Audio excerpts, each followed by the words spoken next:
see them entering windows. These ants, I see them entering through waters and entering into places where they have tried to cover and seal, but they eat and bite and break through. They are moving and biting.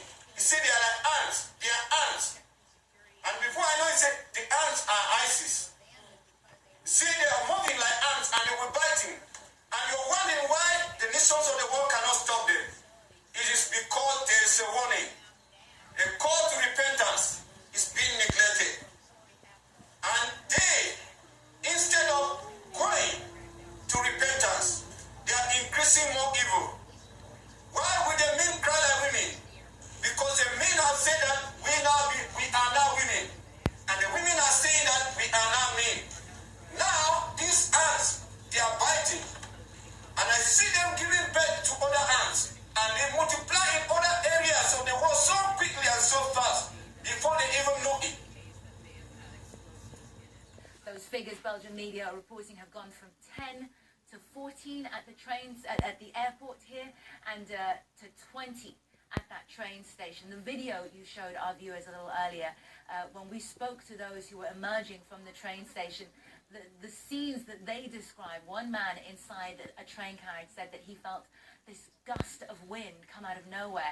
He later realized that that was the blowout from the explosion. Then it went dark, they heard the explosion, and they, luckily though, authorities arrived quite quickly, he said, and moved them out through the tracks. As they came out, he said he heard one woman screaming, saying that there were bodies still down there on the tracks, Anderson. Nima, let's just talk about, first of all, at the airport, 2 explosions. You said one known to be a suicide detonation. Do we know about the other one? Was it a suicide vest? Was it in a bag, or do we know?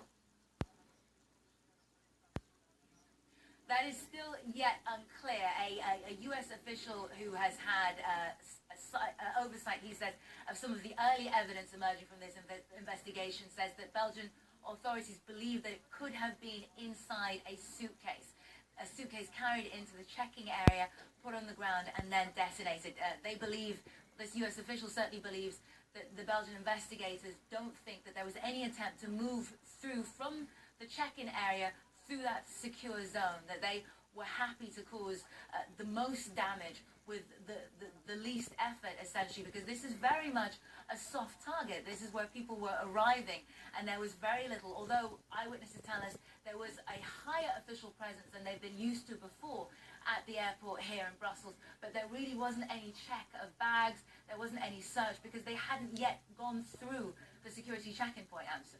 Right, this is obviously the most vulnerable part of an airport. This is the departure terminal where people are first entering. It's impossible to search all the bags as they are approaching the airport in cars and vehicles. So this obviously is, as you said, the softest of targets.